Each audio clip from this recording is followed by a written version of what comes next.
anything else that's specific to substance use technology that you've seen, substance use recovery technology?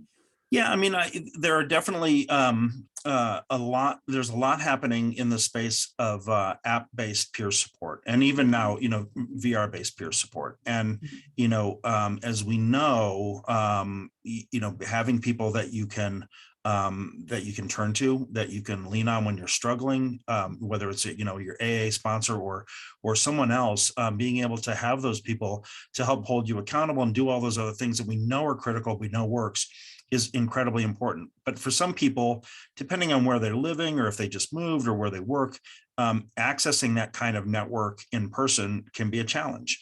And even things, like, weather that might cause, a meeting to get canceled, or you can't get to the meeting, because there's a foot of snow that just came down.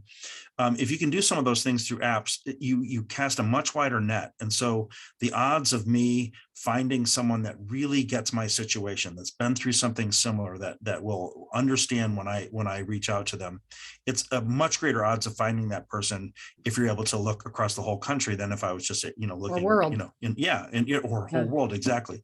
So I think that's another big area. And I think the other one, this is probably a subject for a whole nother interview, is, people thinking through, are there technology equivalents to what the is being promised with some of the advances in psychedelics, and I know that's going to be a really challenging thing, because you have things like psilocybin and MDMA that are steaming full speed towards FDA approval, but they're also drugs with high abuse potential, and we have to be so careful, because there's something that on one hand could be the most revolutionary breakthrough in mental health treatment that we've seen in our lifetimes, and on the other hand, it's opening the door for a whole new wave of abuse and addiction. And how do you reconcile those things? How do you help people who might benefit from some of that care, but also can't be using